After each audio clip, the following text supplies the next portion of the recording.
Hey there. Welcome. This is Machine Pun Kelly coming at you again today. And I wasn't really going to do a show today, but last night I got so pissed off that I just decided I had to do this one. And I was pissed off because already you had so many Republicans making so many false claims, so many outrageous lies, including Donald Trump, over and over again about the FEMA response to the hurricanes that could literally get people killed, may have already gotten people killed. And instead of the media putting pressure on the Republicans to stop lying, this is what we get. Sir, have you considered calling him and asking him to stop doing that? To stop spreading this?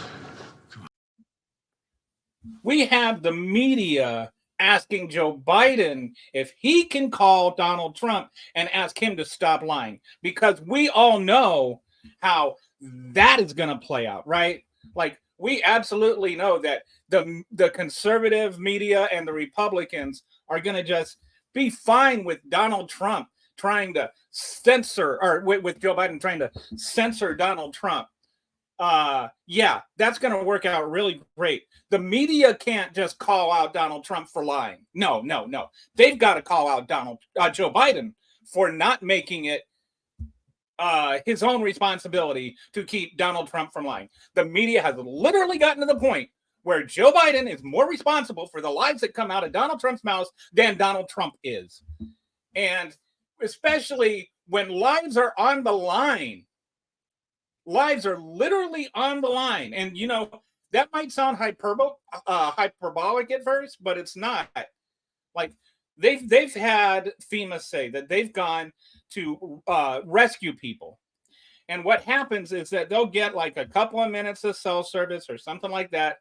They'll get online. They'll see these Facebook posts and these tweets and, you know, the fake news about it.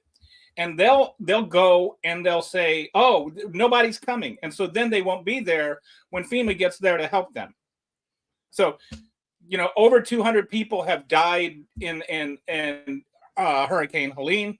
We don't know how many will die or have died already in the Hurricane Milton. You've got people saying that if you abandon your home, when you come back, FEMA will take it from you.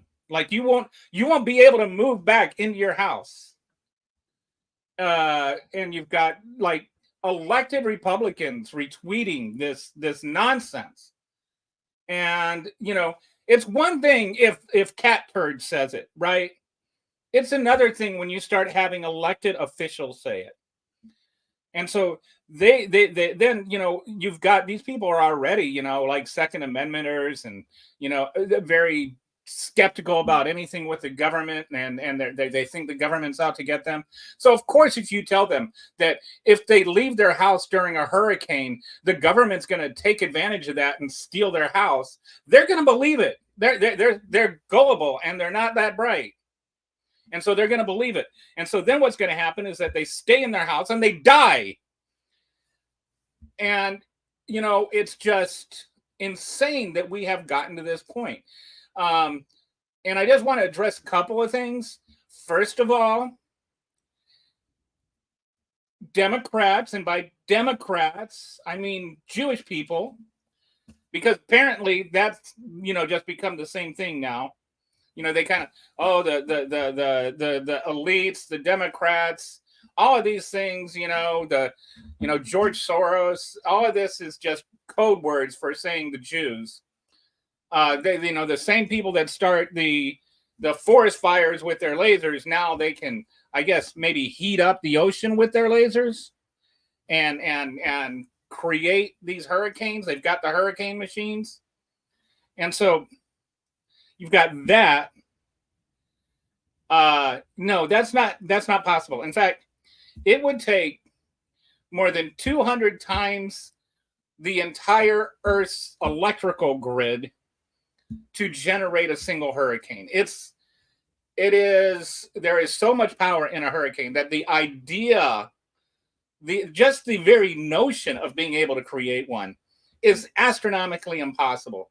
And if you could generate that much power by, pressing a button, don't you think that the Democrats would be more worried about, hey, we've got all this energy, all this clean energy we can use, and maybe we can stop climate change, which is actually what's causing the hurricanes. And so then that's the one stupid thing. They're like, oh, so human activity can change climate, but it can't change weather. Oh, we got you now, you stupid liberals.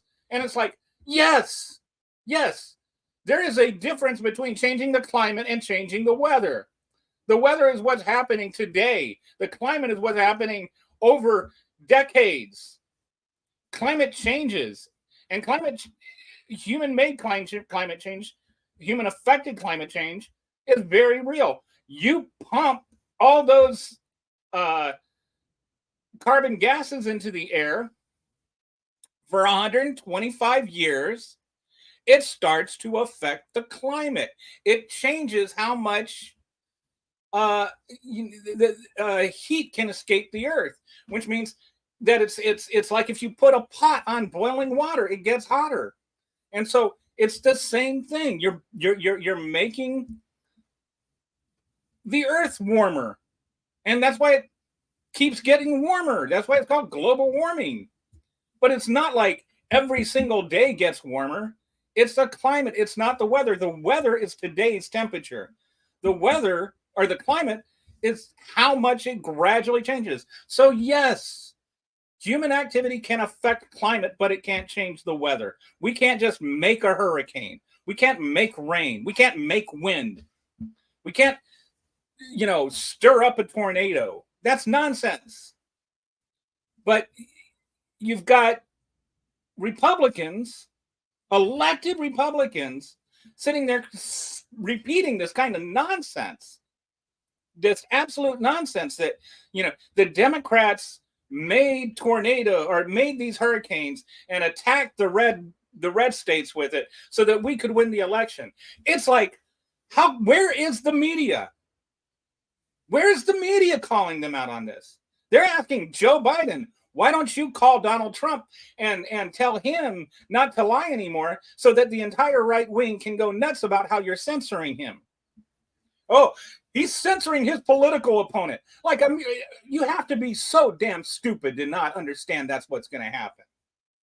Just stupid. And the media should be like beyond that. They should, like, we're into year 8 of this nonsense, and they still don't know how to respond to Trump. Just call him a liar. He is. It's all he does is lie. And then, you get, and at the same time, it's, you got Kamala Harris, who, it's Joe Biden's fault to if Donald Trump lies, but then, with Kamala Harris, she wasn't doing appearances, and now she's doing appearances during the storms, and she's just doing them to be political, and she didn't have answers to anything. But then once she got them on her website and she went around and she started explaining, oh well, you changed your policy on some like minor things like 4 years ago. Well, you've got the idiot that is going back and forth on abortion every single day. You don't know where he stands on abortion, except you do. He just won't publicly admit it.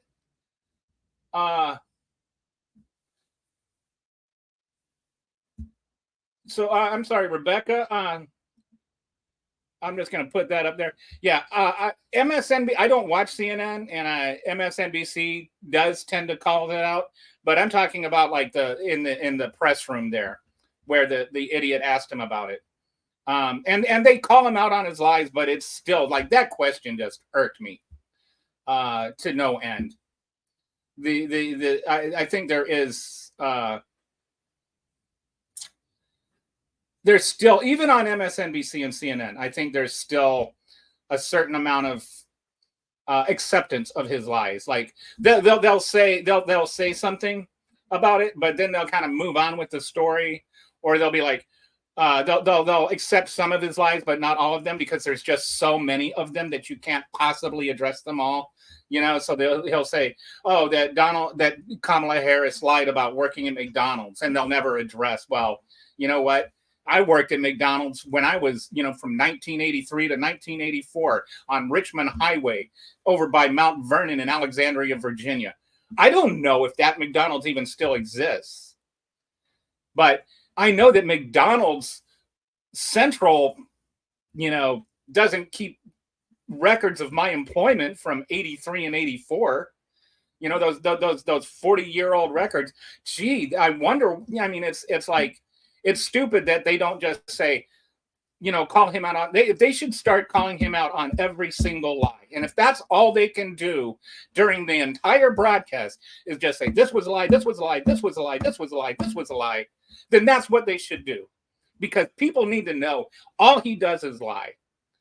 And his incompetence, they're sitting there trying to talk about Kamala Harris's change in position on fracking. How many have asked Donald Trump what his position on fracking is? Ask him if he even knows what fracking is, because he doesn't.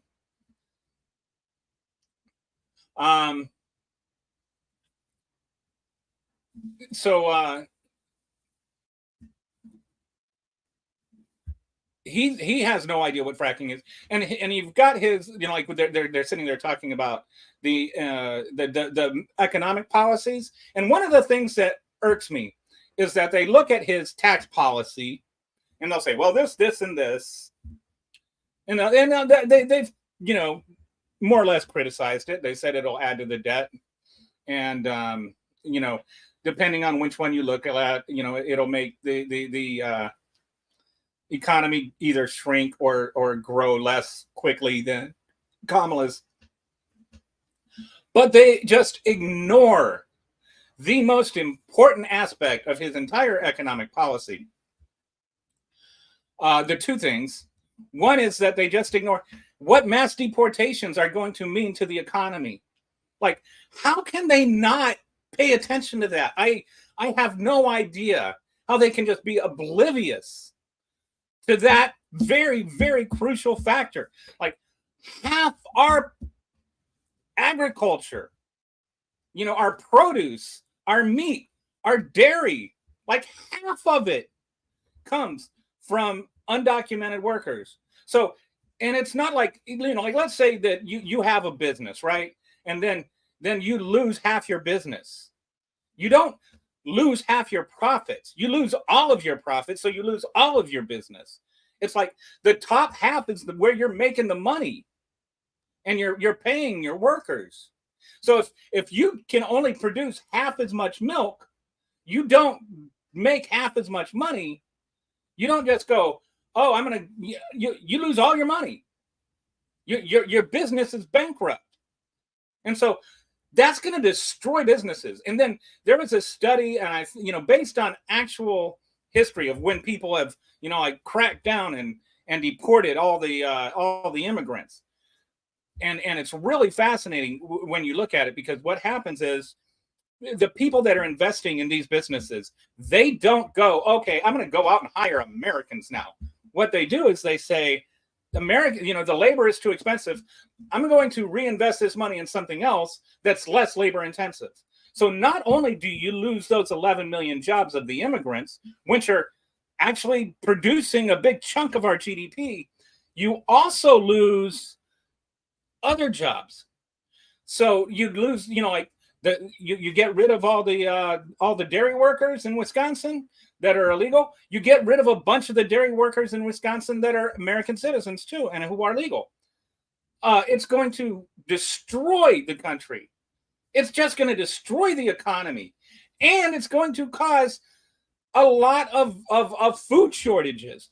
When you add on to that the super idiocy of just blanket tariffs, then you're making the food you import more expensive. And they're sitting there and they're debating just the tax policy of it and not the actual reality of what's going to happen. And that is another, like, it's just, why are we treating this like it's another candidate? The man is literally running around quoting Hitler, talking about poisoning the blood of our country, immigrants poisoning. That's like literal Hitler speak. That's not me being hyperbolic. He got that from Hitler. But if we say he got that from Hitler, we're comparing him to Hitler. And if we're comparing him to Hitler, oh, we don't care if he wants to get shot. Hey, maybe people are trying to shoot you because you keep quoting Hitler. Like, maybe it's your fault. So anyway, I got so pissed off last night as I was watching this one smug little question. Mr. President. Sir, have you considered calling him and asking him to stop doing that? To stop spreading this? That's the only way you can answer that. Oh, come on. Like, what a ridiculous question. Like, I'm not the only one, right, that thinks that that's a ridiculous question. That if he were to call Trump and say, hey, stop lying because you're getting people killed, that the media would not totally overreact to that and say that he is censoring Trump. Yo, you're censoring the political. Oh, like, if Trump gets prosecuted for the crimes he committed, then then Biden is, prosecuting his political opponents. It's not about Biden prosecuting him. He committed the crimes. And so that actually brings up another thing that I've been thinking about. Has anybody else noticed that we stopped calling it an insurrection at some point? Even on MSNBC and CNN, it's the riot, the January 6th riot. And so it stopped. When did it stop being an insurrection? Like, they had a rally that was called Stop the Steal, right? The steal being the election. They literally had a rally saying, where the goal was to stop the electoral vote from being counted. That was the point of the rally. Donald Trump had this big, long speech where he said, don't let them take your country away from you. Those were words that came out of his mouth. If you let this happen, they'll be taking your country away from you. And then he sicked them on the Capitol building. And then he sat there in his living room, or in the White House dining room, watching it on Fox News and not doing a damn thing about it because it's what he wanted to happen. If he didn't want it to happen, he could have picked up the phone and done something about it, but he didn't. So that's what he wanted to happen. I don't care if he said the word peacefully one time, because that's what he does, right? Like with very fine people. Oh, like a couple of days later, he's like, oh yeah, the white supremacists, I'm not talking about them. Like, who else was there? You had like people that were marching along saying the Jews will not replace us. And that was all you had. There weren't like other people on the other side that weren't anti-Semitic, that weren't racist, that weren't white supremacists. Everybody on that side was white supremacists. So you can't say, oh, I wasn't referring to the white supremacists, and I was talking about the other very fine people. Like, there weren't. If you're sitting there and you're walking beside somebody screaming, the Jews will not replace us, and you're like identifying with that person, you are not a very fine person. You're an anti-Semite. You're a Nazi, just like them. So, but no. He's sitting there watching these anti-Semitic white supremacists try to overthrow the election, take over our country, set aside our votes. That's an insurrection. I'm sorry, if you try to overthrow the country, that's an insurrection, and that's exactly what they did. And I don't care if they didn't have enough weapons, if they didn't bring their AR-15s, although some of them did, which is another lie the media doesn't correct. They just started calling it a riot and let this false equivalence between January 6th and the BLM protests become like tied together. So I'm getting a lot of comments here, so I'm going to start looking through them. And I'm sorry, I didn't have any real. Usually, I try to organize myself, but today I'm just really, really pissed off about the way that the media is treating. The media should be coming out with all of this, just evil lies from the right and hammering them. And all the ones that are sitting there saying FEMA doesn't have enough money, they should be hammering them. There should be censors. Marjorie Taylor Greene needs to be censored. Censured, not censored. If you say censored, then they get all upset. But she needs to be censured. And so does Mike Johnson. He's going to sit there and complain about we're not going to have enough funding. Hey, you're the asshole that sent them, that sent everybody packing and said we don't need to have a vote on this right now. You're the one. Nobody is more responsible for it than you, Mike Johnson. Nobody. If any one person can make sure that we have funding right now, it is Mike Johnson. So, all right, I'm going to start looking through some of these comments here. Sorry if I'm all right. So Greg of the West thinks I should move to Mexico for some reason. I don't know what that helps. I don't understand what that's supposed to mean, but yeah, not really interested in moving to Mexico. Or maybe you didn't mean that. Maybe you meant I don't know. Maybe you weren't talking to me. So the apprentice mass deportation will cost a fortune, and we will have no food supply. Yes, and that's actually, that's a great point. I think I read it's the cost, just the cost of deporting everybody is $2 trillion. It's not like, you're just going to, have everybody, okay, if you're an undocumented worker, just show up at the bus station and, we're just going to pay you. No, it's not that simple. And they're also, this is another thing that nobody talks about. When he talks about doing it, he's talking about using the National Guard and the local police forces. Did you know that he wants to use the local police forces? So if you're using the local police force to round up all the undocumented workers, who's there to be your police force? Right? Do you think that occupying all the police forces and doing something like rounding up all the undocumented workers, do you think that maybe could have an effect on the crime rate? Like all of a sudden now nobody's there to actually take care of crime. There might be more crime. So, he's always going on about the crime rates and the crime rates and the crime rates. But yeah, if you take away people's food and then you also raise the price of everything with your dumbass tariffs, and you take away the police force, I think that trifecta there will have an impact on crime. That's just a thought. Okay, Rebecca, when Republicans don't ask who is paying for mass deportation, yeah. What Republicans don't ask is, yes, same thing. We really need to start thinking about that. And, I talked about agriculture, but only 6% of undocumented workers are actually working in agriculture.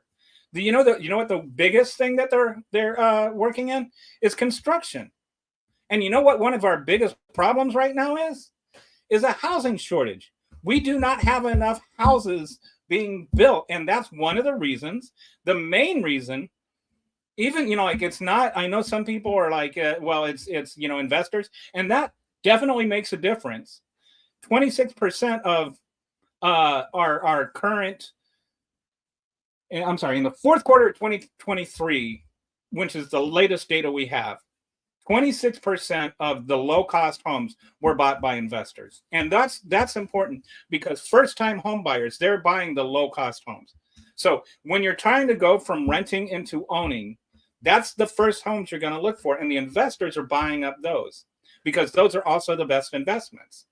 So the that's why Kamala Harris's plan, which, they don't talk about Kamala Harris's plan. They don't say, this is actually a really good idea.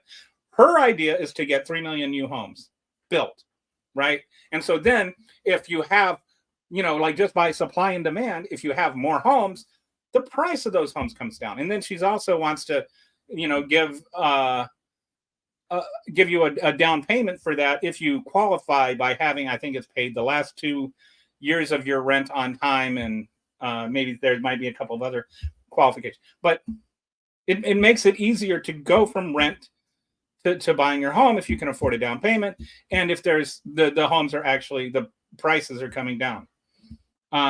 But what Donald Trump will do was he will aggravate the prices, because he's going to get rid of the people that are building the few homes we have. I think it's like 40% of our construction workers right now are undocumented workers. And it's not that other people can't, they're not taking those jobs away from Americans. Americans don't want those jobs because Americans have other jobs. We are at like around 4% employment now for the last 3 years. That's almost full employment. There are some Americans that are looking for jobs or can't work. I think there's probably more than we know about that have long COVID and can't work. But for the most part, if you want a job, you can get a job. The problem is not that they're taking jobs away from Americans.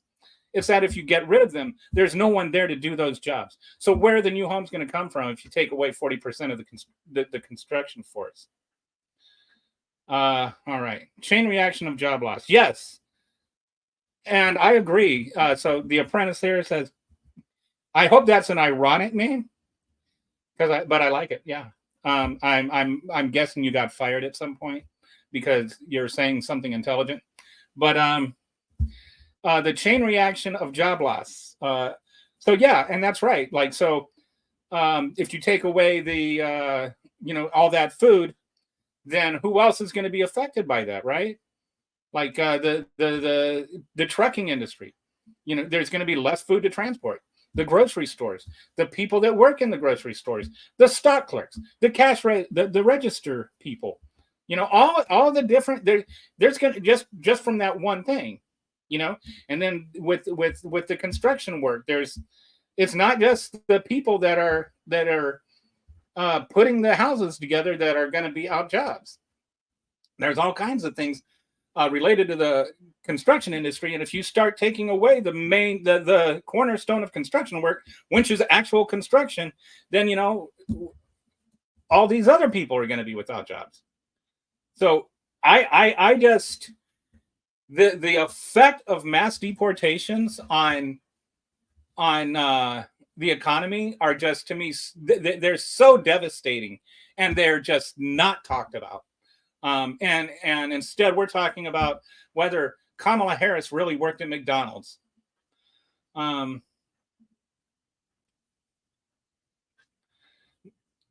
There are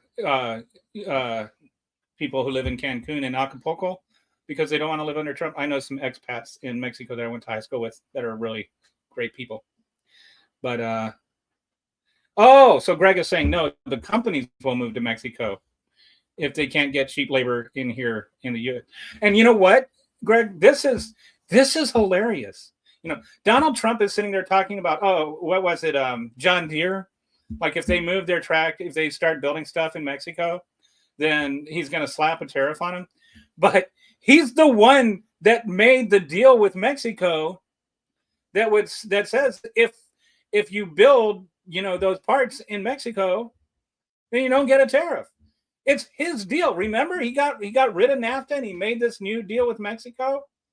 And so it's his own deal that they're taking advantage of. Again, media doesn't talk about that. All right. I'm a journalist. You'd be surprised how many people want us to ask that question. And maybe be ridiculous to you, but there are others in the public. I'm assuming you mean the question about Joe Biden. Why don't you call Trump and lie? Ask him ask him to stop lying. I hear what you're saying. There's probably people that do, but we all. I mean, there's no question. If he were to do that, he would be accused of trying to censor Donald Trump and his political opponent. Like that is absolutely what they would do. And so I think that this kind of, sometimes the media has to be the grown-ups in the room, and they have to recognize what's going to happen. And if you've got people that are saying, why don't you do this? Tell them why. I think that there needs to, like, part of the problem is the media, and by the media, I don't mean you specifically. I mean, especially the press corps. The press corps and the the Donald Trump entourage, like they've just been beaten up. I feel like they're what do they call that? The whatever syndrome, like where you're a prisoner, the Stockholm syndrome. I think they've got that. I think that they are just they've gotten abused by him so much that they tend to let him get away with a lot of things that they wouldn't let anybody else get away with, because otherwise, in the next rally, they're going to be, crucified.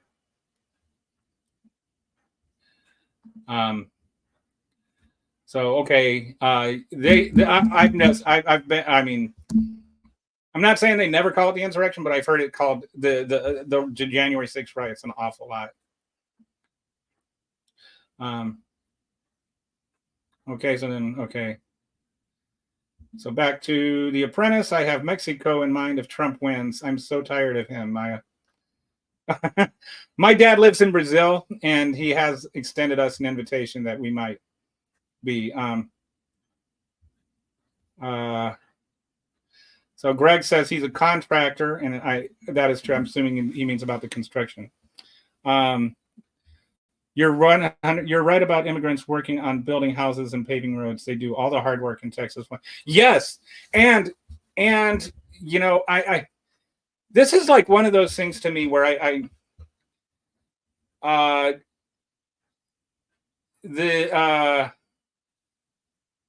lot of the immigrants, they are from warmer climates, right?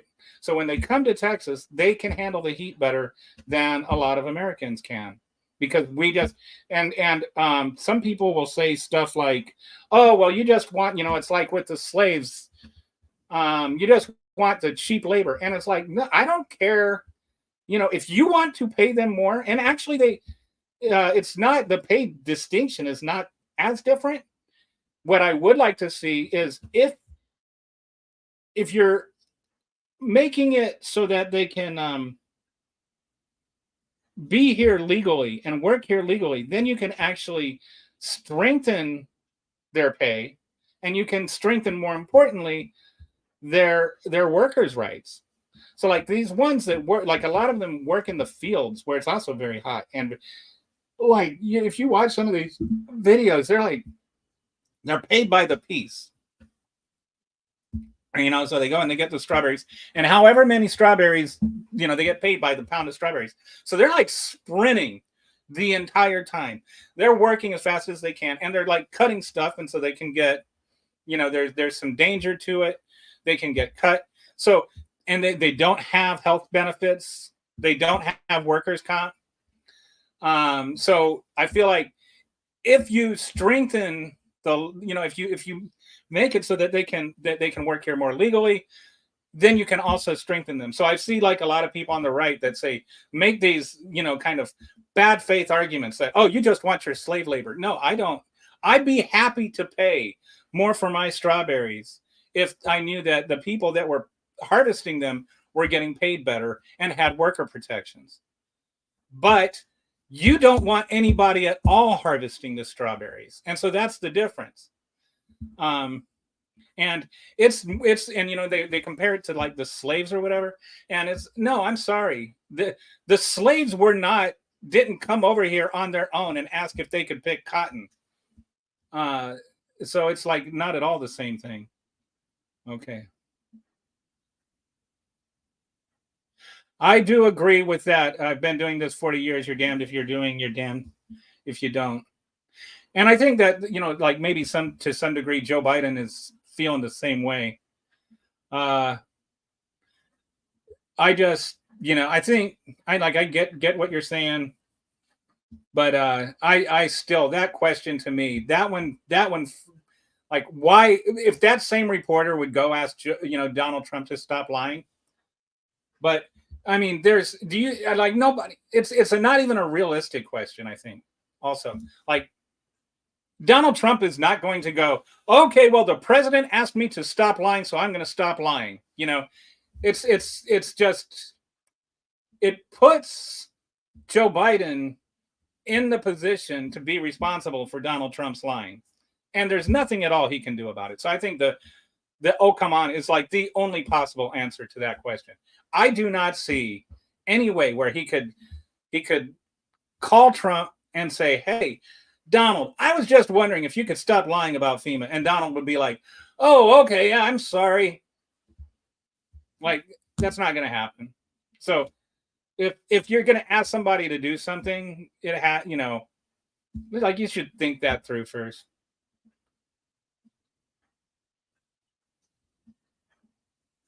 Immigrants can handle the heat. Sorry, that's not the reason.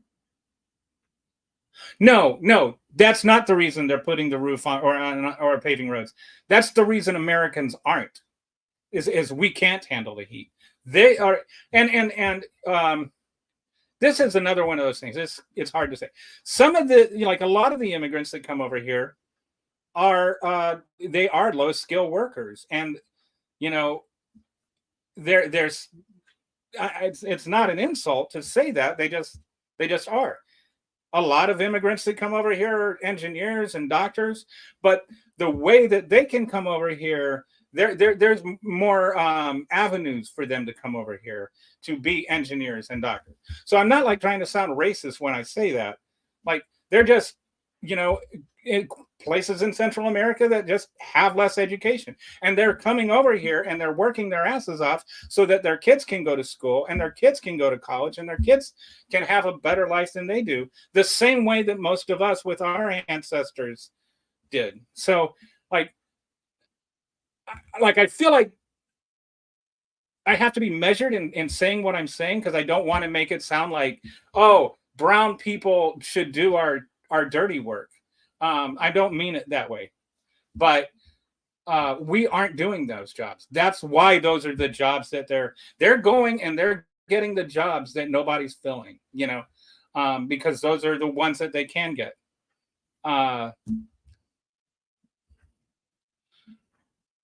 So absolutely, most of them work harder and do a better job than most Americans.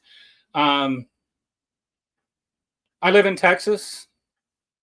I bought a house that is kind of a fixer-upper. I never ask people to see their green cards when I pay them, but most of the work I've had done on my house is done with people that I cannot tell you whether or not they are legally working here or not. But the job that they do is usually very high quality. There are two people that I hired and just ripped me off. They just took my money and ran away. And both of those were American citizens, good old born and bred in Texas, Texans. So, make of that what you will.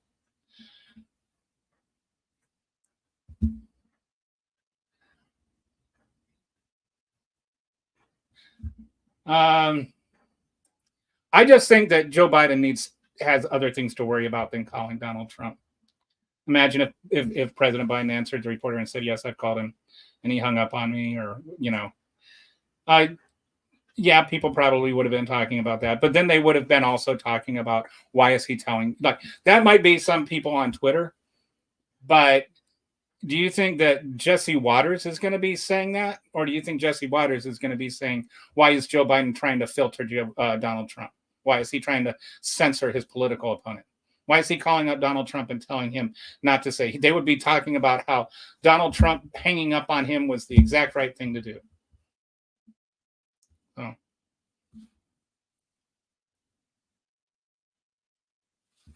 I don't know. I appreciate your comments, Rebecca. And I know I think you've been following me for a while. I recognize your name and your pick, and you've always come across to me as being like a sincere person. So I hope I'm not coming across as combative or a dick or anything. But anyway, I just there is who even cares about them breathing? Because that is, I mean, that is a big portion of the country. And so if Fox News is saying a thing, then a bunch of people hear it, and then those people, those are the ones that live in North Carolina. Those are the ones that live in Florida, in the rural areas. Those are the ones that are hearing Donald Trump tell these lies. And those are the ones whose lives are on the line. Those are the ones who could be getting killed. And it's like, to me, it's sad that I care more about the lives of MAGA than the people that MAGA are voting for. But I'm honestly, it's not, to me, it's not just about the disinformation. It's about the cost of that disinformation. It's just like, it's the vaccine nonsense all over again. It's the people that are believing the lies that are the ones that are going to die. And the ones who are dying are the ones that would be voting for the people who are lying. And the ones who are suffering because of the people who are lying. And they're going to vote for the people who are lying. And that's why you can't give people like Fox News, where they get all their information from, you can't give them ammunition, because you know that they're not going to be honest. You know that they're not going to be genuine about it. They're going to come up with disingenuous talking points where they're saying, oh, Donald Trump, or Joe Biden's censoring his political opponents. That's exactly what they're going to do. They still haven't shut up about Hunter Biden's laptop, as though anybody who voted for Joe Biden gives a flying shit about his laptop. I do not know one person that has been like that. I'm not even fully convinced that the laptop thing is real anyway. I think that, I know that it with in the court that they showed that the laptop was purchased by Hunter Biden, but I haven't seen any evidence it was purchased by the actual Hunter Biden. And like, the reason that they had questions about it in the first place is that the information that is on that laptop was being peddled on the black market in Russia before the laptop mysteriously showed up. So then like, if you read the LA Times, I think that it was, or the Washington Post, I think it was the New York Times and the Washington Post, both had some computer forensics people look at it. And the Washington Post thing showed that like hundreds of people had accessed this, and they said that they could not confirm either way whether or not it had been like it had just been a regular laptop, or if it had been compiled together by different sources. So there's some issues with that, with the New York Post. First of all, so there was reason to believe that it wasn't Hunter Biden's laptop in the first place. Then the second thing that happened is the New York Post wouldn't let anybody else verify the hard drive.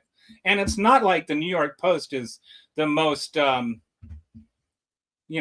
straightforward, highest integrity newspaper. And so then the combination of those things, where like there's actually, and then the fact that Russia had a history of trying to meddle in our elections, so like those things together made people question, well, is this real? And that's a valid question. And if the New York Post wanted to say, well, then go ahead and verify it, here's the hard drive, then they could have given it to other people to verify, and then they could have confirmed it.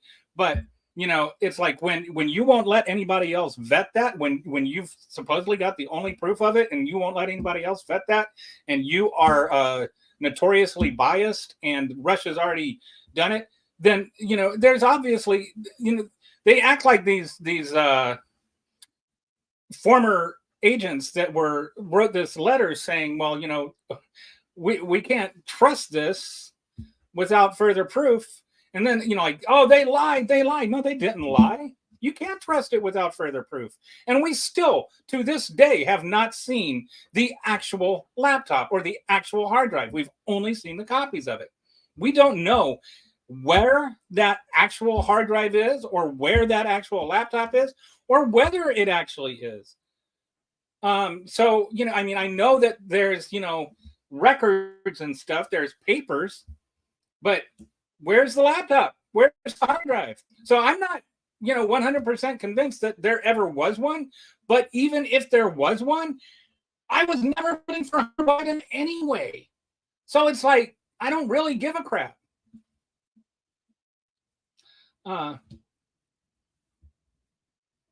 Yes, about.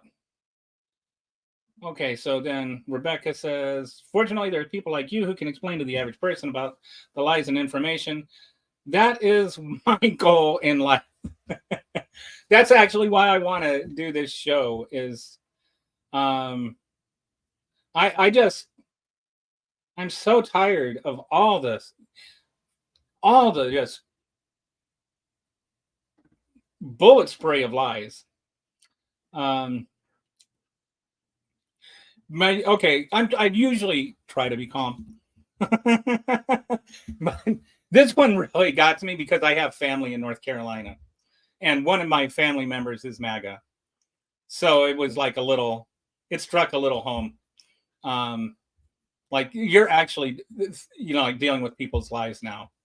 So that one is, that one really hit, you know, and you know, instead of the media asking Joe Biden why he doesn't ask Donald Trump to stop lying, why doesn't the media just tell Donald Trump to stop lying? Where's the opinion column on that? We get opinion columns on why is, you know, how can we trust the real Kamala Harris when we don't know where she stands on fracking and Medicare for all? But, you know, Donald Trump can just sit there and just make up crap every single day. And, you know, we know exactly where he stands because it's all in Project 2025 when she completely lies about not knowing anything about.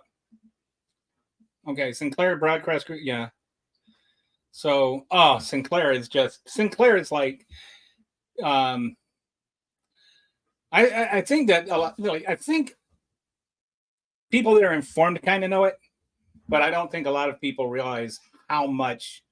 What is it, like 40% of the local TV networks, and some of them, there are some cities, and it's not like you know, like NBC, ABC, and Fox each have their own little, or you know, that every broadcast network has a different owner.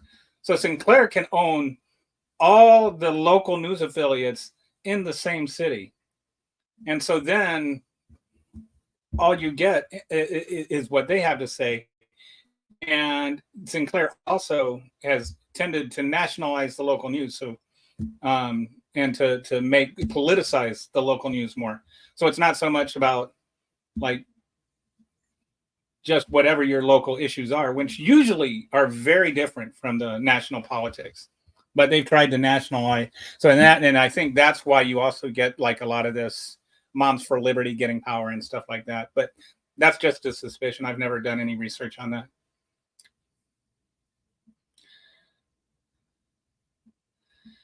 Right. And I think people do need to have more, provide more feedback to places like Sinclair. But I don't know, like, I don't know if they care. But I don't know.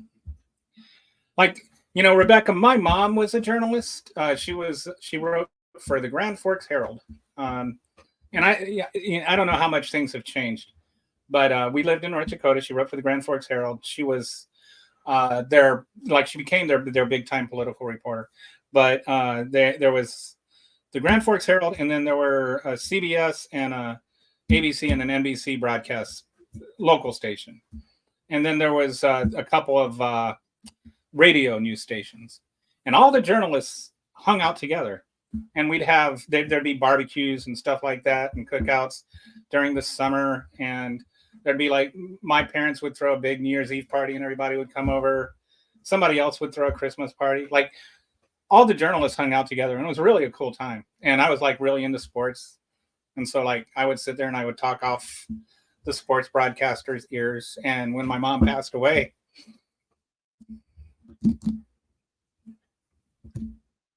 and we had her funeral, it was really sweet. A bunch of them came to her funeral, even though she had retired for years, and most of them had been retired too. But they all came to her funeral, and I got to see them again.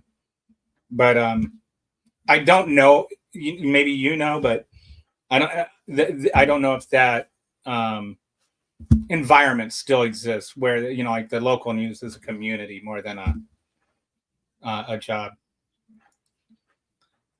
And I think when it is a community, the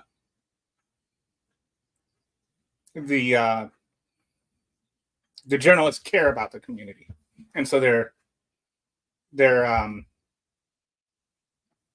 what they write about, the stories they cover, is more about what the community cares about. And so like there was a big thing that had been going on for like 10 years called the Columbia Road Overpass in Grand Forks. And it was just, whether or not they were going to build this overpass and do all this traffic.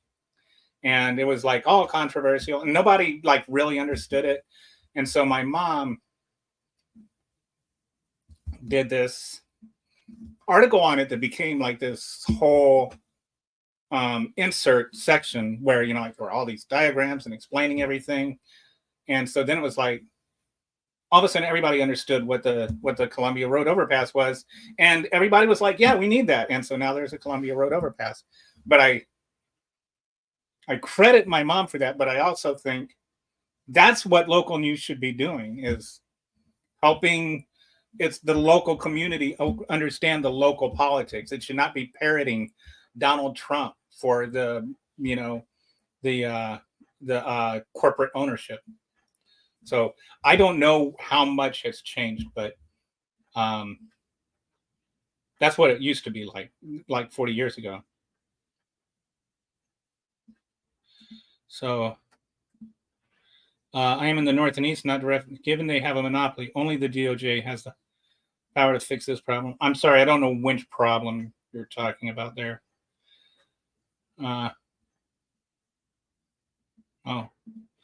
So we have we have the power as viewers to decide who to watch, what we watch. But I don't think very many people watch the local news anymore. I think the people that are inclined to watch it are the ones that are going to watch it because of what it's showing, and other people are just not going to watch it. But I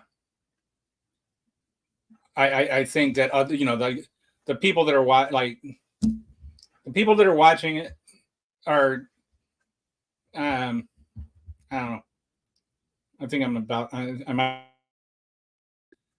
but okay. When I was young and traveling, we were 3 young white girls that worked in the fields with immigrants. I have firsthand experience working with these wonderfully hardworking, family-loving people. We had Hispanics and Vietnamese, and they ran circles around us. They individually produced what 3 of us did. We all became family, and the owner was kind and generous. We did 3 seasons, and we know the government allowed those folks to come here and work and be placed in jobs. Yeah. I don't know how much these still exist, but they used to have these kind of seasonal visas where like you could come over and you'd have the ability to work on a farm. And I think a lot of them, they don't want to come here and live here. They want to come here and make some money and then go back home, and they're just trying to make some money to bring back to their family.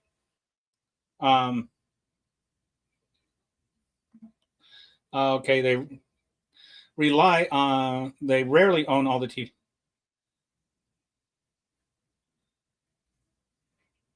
Okay, so they don't all, yeah. So I'll take that into consideration. So they don't own all three. They might own two, but okay.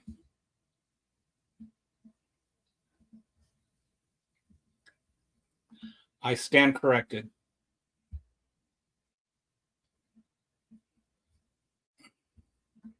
Okay, so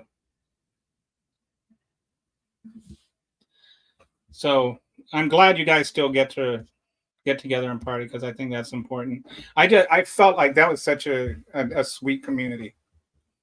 Um, and I think I think that the uh, the other thing you have to be careful about with this is that the local journalist that's reading the thing that Sinclair told the local journalist to read may not agree with that thing that they're reading. They're just doing their job and doing what they're told to do. So they're, and that to me is like where I think that might be the bigger violation of antitrust laws is that you're making yeah, I don't, maybe not antitrust laws, but there should be something about, you know, uh, these scripts that people have to read as though that it's their opinion when it's not. I don't know how you go about doing that, but because then you're actually telling the people that this is that person's opinion, and I just, there's a lot of gullible people, and that don't understand these things.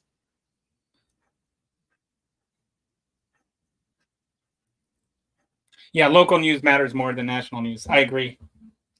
For the people that are watching it, it matters more. But that's also why they're watching it. Um, I don't think. I think if the other thing is what percent of people actually watch their local news.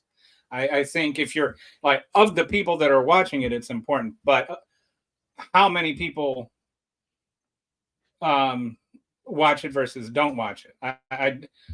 Um, I read my local paper, but I don't watch my local news because I live in Elgin, and so like my town doesn't really have local news. I have to watch Austin local news, which is uh pretty weird.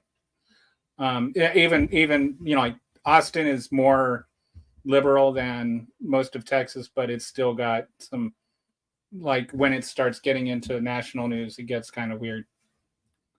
But yeah, I knew you meant Pew Research Center. Pew Research Center has some good studies. Uh so all right. Well, that's all the comments for now, unless anybody wants to add anything. So anyway, I'm sorry I didn't have like a real, show today, just a lot of rambling.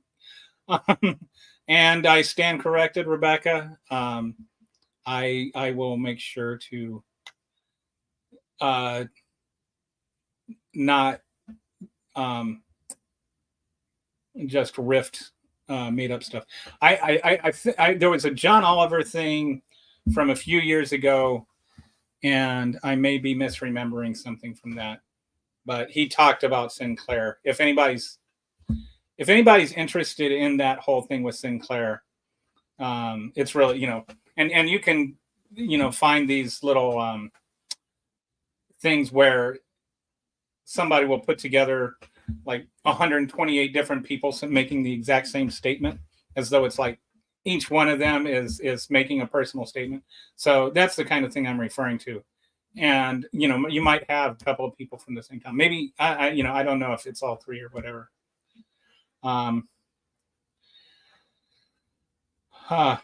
Yeah, it's tough being in the media, especially nowadays. I'm sorry if I made you feel like personally attacked. That question just really pissed me off, though. I did not think it was a fair question to Joe Biden, and I think if he did, if he did say that, if he called, can you imagine if Joe Biden was saying something, and then Donald Trump called him when he was president and said, you know, oh, don't say that, which is how exactly the media would treat it if Joe Biden called Donald Trump and said, stop lying. Oh, who's to say he's lying? Even though reality says he's lying. And if anybody hasn't seen it, I did a whiteboard explainer, and it's on my YouTube channel about how the budget process works and how FEMA is funded. That it shows it's not just that the SSP, the program for the migrants, and the program for the disaster relief fund, those aren't just separately funded. It would be illegal and impossible for those funds aren't fungible.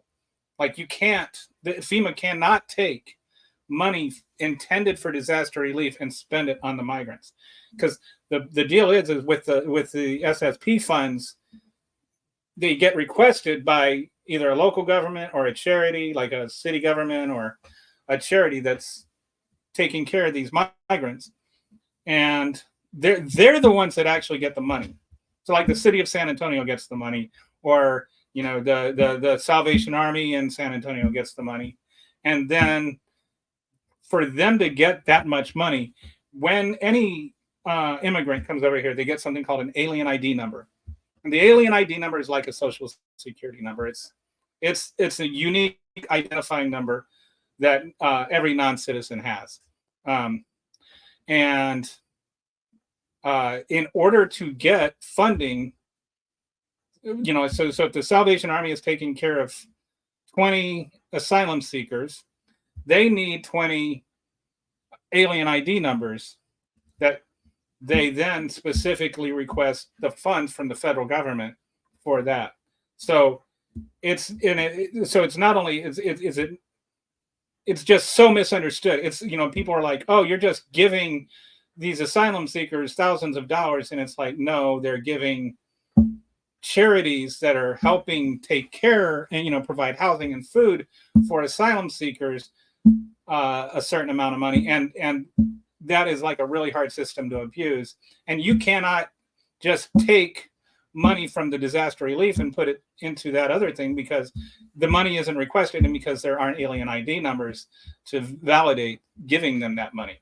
So it would be like so extraordinarily illegal that you would just get busted, and somebody would be going to jail, which nobody's done that. So and nobody's been accused of that. So anyway, if you want to go and you want to look on my YouTube channel and just look at the FEMA thing, you can find it there. This is like I know this is I'm still trying to figure out my way in this podcast. I've only been doing it like for a week and a half now, but this is what I want to do. Is I want to have more insightful conversations. I've got some interesting people coming up next week. I've got Mike Nellis I'm going to be interviewing him. He is, if you don't know, he's the guy that started the he's one of the founders of White Dudes for Harris. But he's also his